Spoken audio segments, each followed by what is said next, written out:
You ever stare at a spreadsheet or a mist of numbers and your eyes just kind of glaze over? It all just looks like a meaningless jumble, right? Well, what if I told you there's a whole story hiding inside that data, a story about patterns, about what's working and what's not? Today, we're going to become data detectives. We're going to uncover that story using just five essential tools. I mean, think about your phone for a second. How does your fitness app know your average heart rate? Or how does that game you're addicted to keep track of your absolute highest score? It's not magic, I promise you. It's the simple but really powerful language of numbers. And believe it or not, it all starts with a simple list, just like this one. Let's pretend these are your hours of sleep over the last 5 nights.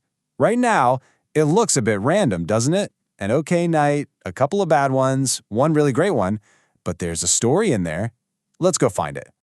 Okay, so every good story needs a setting, right? And in the world of data, our setting is the big picture. Before we can get into the details, the plot twists, we just need to know the scale of our story. We need the grand total. And our first tool for that is the sum. And yeah, it's as simple as it sounds. You literally just add everything up. This gives us the very first piece of our puzzle, the total amount of sleep you got across all these nights. So for our list, we just take our 5 nights of sleep. We've got 8 plus 5 plus 10 plus another 5 and plus 7. Pretty straightforward, right?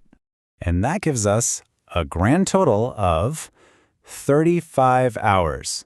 So that's our first key insight. Across 5 nights, you slept for 35 hours, but a total only tells us the size of the story. It doesn't tell us about the main character. For that, we need to find the center. A total is great, but it doesn't really tell us what a typical night was like for you. Was it mostly good nights? Mostly bad? To find out, we need to find the heart of our data. And that central point is what we call the mean, or, what most of us just call the average. This is one of the most powerful stats out there because it gives us a single, simple number to represent what's normal for our data. And calculating the mean is super easy. First, we find the sum, which we already know is 35. Second, we just count how many nights we measured, which is 5. And finally, we divide that total sum by the count. And there it is. 35 divided by 5 is 7. So, on average, you got 7 hours of sleep per night. Now, this number is our anchor, our central point. But a good story isn't just about the middle, is it? It's about the drama, the highs and the lows. All right, so now we're moving from the stable center of our story out to its dramatic edges. To really understand the full range of your sleep, we need to look at the boundaries, your absolute best night and your worst. And this is where our next 2 tools come in, minimum and maximum, or, just min and max for short. They do exactly what you think. Find the smallest and largest numbers in our list. Together, they show us the full spectrum of what's happening. Looking at our list, it's pretty easy to spot them. Your worst night's sleep, the minimum, was 5 hours, and your best night, the maximum, was a glorious 10 hours.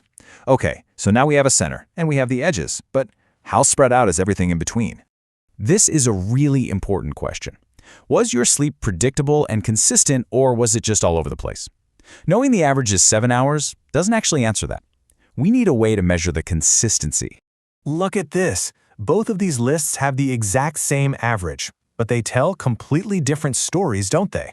The first person's sleep is super consistent. The second person's sleep is totally erratic, a real roller coaster. This is precisely why we need one more tool. And that tool is called standard deviation. Now, don't let the name scare you off.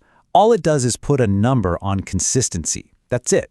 A low standard deviation means all your data points are huddled up close to the average. A high one means they're scattered far and wide.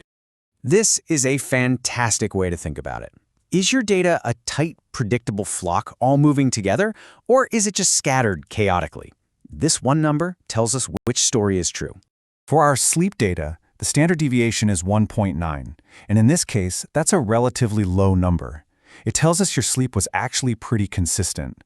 It wasn't a perfect flock, maybe a few stragglers, but it definitely wasn't scattered all over the place. So, let's put it all together now.